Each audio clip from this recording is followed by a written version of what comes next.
Bonjour, on va faire la leçon Un heureux événement et c'est le jour numéro 2, c'est le deuxième jour de cette leçon qu'on a commencé hier. Donc pour cette leçon, comme d'habitude, on a besoin de l'ardoise et du manuel. Et cette fois-ci, c'est la page 116. Je vous rappelle le son qu'on étudie d'abord, c'est le son NIE et il s'écrit avec un G et un N attaché.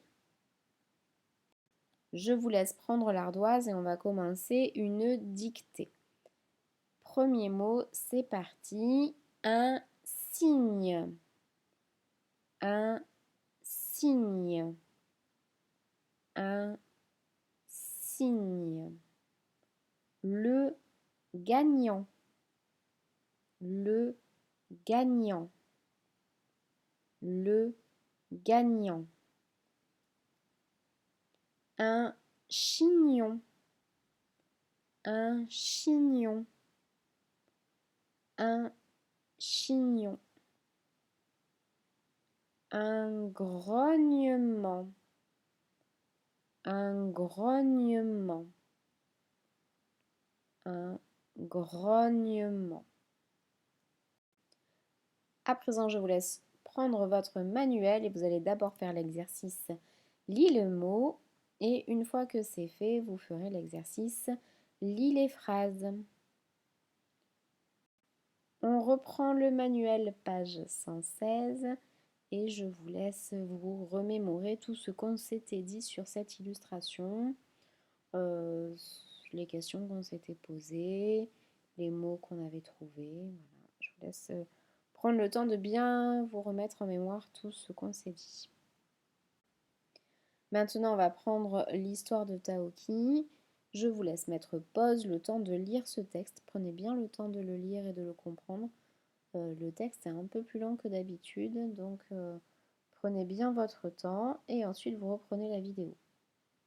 Donc maintenant que vous avez lu cette histoire, je vais vous expliquer quelques expressions ou mots. La première expression, c'est partir en trombe. Partir en trombe, eh bien, ça veut dire que on part à toute vitesse. On part très rapidement. La maternité, c'est le lieu où les femmes accouchent et donc c'est le lieu où elles ont leur bébé. Il trépigne, alors trépigner, là il trépigne d'énervement. Trépigner, ça a un sens propre, c'est-à-dire le vrai sens. Qu'est-ce que ça veut dire vraiment? Ça veut dire taper des pieds vivement contre le sol.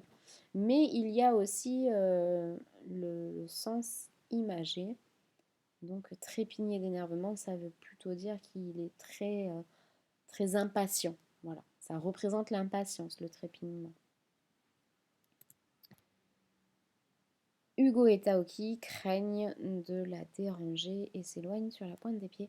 Alors, craignent, ça vient du verbe craindre. Et le verbe craindre, ça veut dire avoir peur. Voilà. Alors, sur ce texte, eh bien, on va essayer de faire des liens avec l'image qu'on a revue tout à l'heure. Donc, je vous laisse essayer de voir les choses, en fait, de repérer ce qui n'est pas visible sur l'illustration, mais qu'on peut retrouver dans le texte. Donc, vous mettez pause, vous faites ce petit exercice.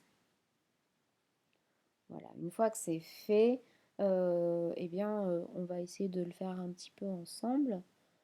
Donc, il faut savoir une chose, c'est qu'une illustration, c'est quand même quelque chose de figé. C'est comme quand on prend une photo, ça se fige, c'est une image figée. On ne sait pas vraiment ce qui se passe avant, vraiment ce qui va se passer après. C'est voilà, c'est fixe, on n'a pas le contexte, pas forcément.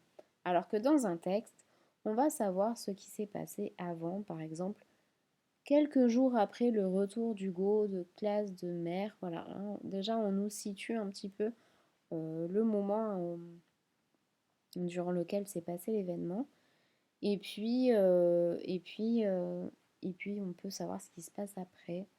Donc c'est pour ça qu'on n'a pas tout, en fait, quand on a une illustration, on n'a pas toutes les informations qu'on aura avec un texte. Donc par exemple, on apprend dans le texte que Hugo est impatient. Hugo est impatient, mais on ne le voit pas du tout sur l'illustration. On, on parle aussi des grands-parents qu'on ne voit pas. Euh, et puis Hugo et Tao qui s'éloignent sur la pointe des pieds, par exemple, ça aussi on ne peut pas le voir. Voilà. Maintenant, on va travailler sur les mots-outils. Il y en a deux. Il y a après. Alors, on le photographie, on le garde, on le photographie avec ses yeux et on le garde bien bien dans sa tête, puisque c'est un mot invariable et qui s'écrira toujours de cette façon-là. Donc, un A, un P, un R, un E accent grave pour faire le R après, et un S muet à la fin. Et tellement. Alors, tellement, eh bien, on a le E qui fait le son E parce qu'il est derrière une consonne double. Ça, c'est la leçon précédente. Donc, on se souvient bien de ça. Il y a deux L. Donc, le E avant fait le son E. On n'a pas besoin de lui rajouter un accent. Et puis, il y a un T muet à la fin. Maintenant, je vais vous laisser faire le petit jeu de compréhension de d'habitude, c'est-à-dire poser des questions sur le texte à l'adulte qui est avec vous, ou alors vous laissez l'adulte qui est avec vous vous poser des questions sur le texte et essayer d'y répondre en vous appuyant sur le texte, bien sûr, donc en citant les phrases du texte pour donner les réponses. La leçon est terminée, donc je vous laisse prendre votre livret d'exercices et faire les exercices en lien avec cette leçon. Et moi, je vous souhaite une très bonne journée à tous.